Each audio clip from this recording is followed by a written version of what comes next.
प्यारे बच्चों, कैसे हैं आप सभी। उम्मीद करते हैं स्वस्थ होंगे, मस्त होंगे और ईमानदारी से पढ़ाई कर रहे होंगे। तो आज हम प्रश्नावली 10.1 के क्वेश्चन नंबर इसके सारे प्रश्नों को सॉल्व करेंगे इस वीडियो में, ठीक है। तो इसमें जो सबसे पहला प्रश्न है वो क्या है कि एक वृत्त की कितने स्पर्श रेखाएं हो सकती हैं। तो मैंने परिचय वाले वीडियो में बता रखा है कि स्पर्श रेखाएं क्या है, मतलब इसका बेसिक हमने सारी चीज़ें उसमें कवर कर रखी है। अब देखो इसने क्या पूछा है, एक वृत्त की कितनी स्पर्श रेखाएं हो सकती हैं। सपोज करिए हमने एक वृत्त बनाया यहाँ पे, ठीक। एक वृत्त की कितनी स्पर्श रेखाएं हमने एक वृत्त बनाया। अब मैंने कहा इसकी स्पर्श रेखा खींचो, मैंने किसी बच्चे से कह दिया कि इसकी स्पर्श रेखा खींचो, या फिर मैंने पूरे क्लास में कह दिया कि आप लोग स्पर्श रेखा खींचो किसी वृत्त की। तो हो सकता है किसी ने यहाँ खींच दिया, किसी ने यहाँ खींच दिया, किसी ने यहाँ खींच दिया, किसी ने यहाँ खींच दिया, किसी ने यहाँ खींच दिया, किसी ने यहाँ खींच दिया। मतलब ये थोड़ा गड़बड़ हो गया, अंदर नहीं ऐसे बाहर, और ऐसे ऐसे स्पर्श मतलब टच करती हुई, स्पर्श मतलब टच करती हुई। जैसे वृत्त है, इसको टच करती हुई कोई रेखा जब गुजरती है तो उसे कहते हैं स्पर्श रेखा, ठीक है। तो एक वृत्त की देखो इसमें कोई लिमिट है नहीं है भाई, लिमिट तो है ही नहीं, बहुत सारी खींची जा सकती है ना। देखो बहुत सारी खींची जा सकती है, बहुत सारी। तो एक वृत्त की कितनी स्पर्श रेखाएं हो सकती हैं, तो बहुत सारी हो सकती है। बहुत सारी नहीं, क्या लिखोगे, अनंत। कितनी हो सकती हैं, अनंत, यानी जिसका कोई अंत ही नहीं, इतनी सारी हो सकती हैं, या अपरिमित रूप से अनेक, कुछ भी लिख सकते हो, ठीक है। चलिए क्वेश्चन नंबर 2 को देखते हैं। ये बड़ा ही सिंपल सवाल था। दूसरे प्रश्न को देखते हैं, दूसरा अलग क्या कहता है। दूसरा प्रश्न क्या है कि रिक्त स्थानों की पूर्ति कीजिए, मतलब ये जो खाली स्थान है हमें इसको भरना है। तो देखो सबसे पहले किसी वृत्त की स्पर्श रेखा उसे बिंदुओं पर प्रतिच्छेद करती है। तो ये हो गया एक वृत्त। किसी वृत्त की स्पर्श रेखा बिंदुओं पर प्रतिच्छेद करती, कितने बिंदु पर प्रतिच्छेद करेगी भाई, एक बिंदु पर। कितने बिंदु पर, एक बिंदु पर। किसी वृत्त की जो स्पर्श रेखा है वो उसे कितने बिंदु पर प्रतिच्छेद करेगी। तो ये स्पर्श होती हुई गई, और कितने बिंदु पे, एक ही बिंदु तो मिला, ये मत सोचना यहाँ बहुत सारे बिंदु, नहीं, एक ही बार मिला तो एक बिंदु पर प्रतिच्छेद करता है। तो इसमें क्या भरा जाएगा, एक बिंदु, ठीक है। किसी वृत्त की स्पर्श रेखा, तो ये वृत्त हुआ, ये उसकी स्पर्श रेखा हुई, उसे कितने बिंदु पर प्रतिच्छेद करती है, तो एक ही बिंदु पर, एक ही जगह टच करेगी और कहीं टच नहीं करेगी। दूसरी बात, वृत्त को दो बिंदुओं पर प्रतिच्छेद करने वाली रेखा को क्या कहते हैं। देखो ये वृत्त हो गया, और इस वृत्त को दो बिंदु पर, मान लीजिए यहाँ पे और यहाँ पर, दो जगह प्रतिच्छेद करे कोई रेखा ऐसे, तो इस रेखा को क्या कहते हैं, तो मैंने बता रखा है, इस रेखा को कहते हैं छेदक रेखा। कौन सी रेखा, छेदक रेखा, या फिर प्रतिच्छेदी रेखा, कुछ भी कह सकते हैं। तो हम यहाँ लिखेंगे उस रेखा को छेदक रेखा कहते हैं। बिल्कुल स्पष्ट है, छेदक रेखा कहते हैं। अब है एक वृत्त की समांतर स्पर्श रेखाएं हो सकती हैं। कितनी समांतर स्पर्श रेखा हो सकती है, तो चलिए इसको भी सॉल्व करते हैं। छोटा सा है, कुछ ज़्यादा है नहीं, वैसे तो इसका आंसर 2 होगा, लेकिन कैसे होगा मैं बता रहा हूँ। ये हो गया वृत्त, ठीक।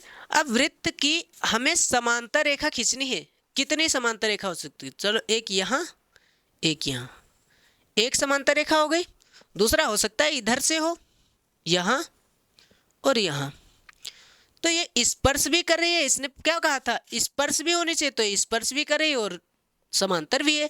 तो कितनी समांतर रेखा हो सकती है, एक और दो। तो हम लिखेंगे कि दो समांतर स्पर्श रेखाएं हो सकती हैं। वृत्त तथा उसकी स्पर्श रेखा के उभयनिष्ठ बिंदु को क्या कहते हैं। वृत्त तथा उसकी स्पर्श रेखा के उभयनिष्ठ बिंदु, मान लीजिए इसका नाम ए है, उभयनिष्ठ बिंदु को क्या कहते हैं, तो इसको कहते हैं स्पर्श बिंदु। जहां पे स्पर्श कर रहा है तो इसको क्या कहेंगे, स्पर्श बिंदु कहते हैं, ठीक है। चलिए अब चलते हैं इसके क्वेश्चन नंबर 3 पे। बहुत ही सिंपल था ये, पहला और दूसरा। चलिए आप चाहें तो स्क्रीनशॉट ले सकते हैं। तो चलिए अब तीसरे प्रश्न को देखते हैं। देखो तीसरा प्रश्न क्या है, इसमें ये है कि 5 सेंटीमीटर त्रिज्या वाले एक वृत्त, पहले तो एक वृत्त बनाएंगे, ये हो गया एक वृत्त, 5 सेंटीमीटर की त्रिज्या है, बिंदु P पर स्पर्श रेखा, ठीक है। यहाँ पे हम एक बिंदु P लेते हैं, P पर एक स्पर्श रेखा PQ, अच्छा, यहाँ पे हम एक बिंदु Q लेते हैं, ये जो PQ है ऐसे मिला देंगे। PQ केंद्र O से जाने वाली एक रेखा से, केंद्र O, यहाँ पे एक केंद्र है O से जाने वाली एक रेखा OQ, एक रेखा से बिंदु Q, ये O से जाने वाली रेखा बिंदु Q इस प्रकार मिलती है कि OQ बराबर 12 सेंटीमीटर।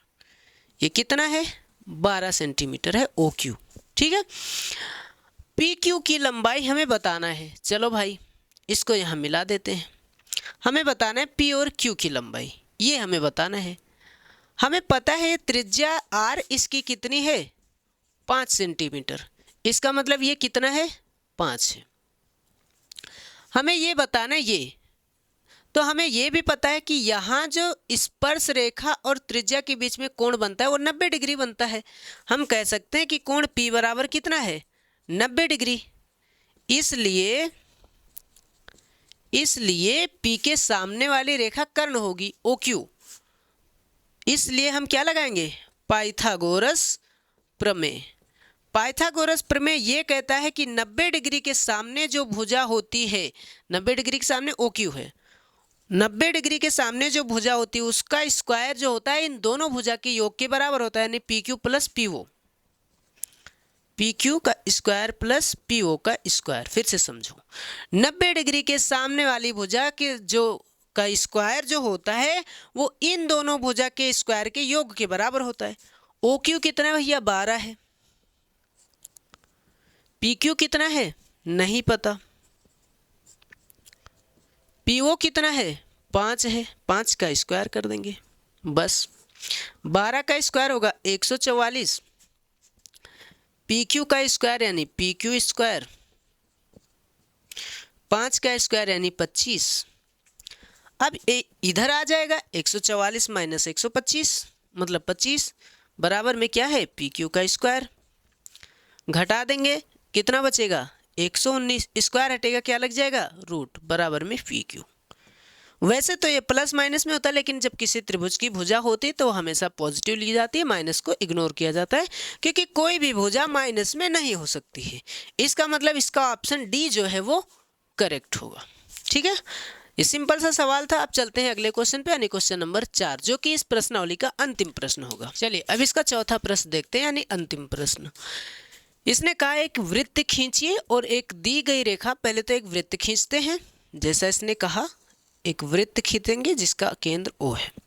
एक वृत्त खींचे और एक दी गई रेखा के समांतर एक रेखा दी गई है, कहीं भी मान लीजिए यहाँ दी गई है।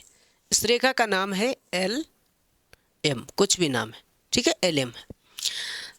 क्योंकि इसने ऐसा कुछ नहीं कहा कि ये वृत्त को छू रही है या कुछ कर रही है, तो इसे हम बाहर ही खींचेंगे, एक दी गई रेखा खींचेंगे और इसमें हम कुछ नहीं करेंगे। समझ में आ रही बात? न इसने कहा वृत्त की स्पर्श रेखा है न छेदक रेखा, तो इसको वृत्त को टच ही नहीं कराएंगे, अलग ही खींचेंगे। अब इस रेखा के समांतर दो ऐसी रेखाएं खींचिए, दो रेखा खींचनी है और दोनों क्या हो?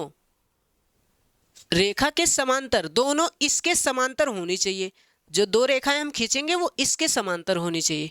उनमें से एक स्पर्श रेखा हो तथा दूसरी छेदक रेखा हो।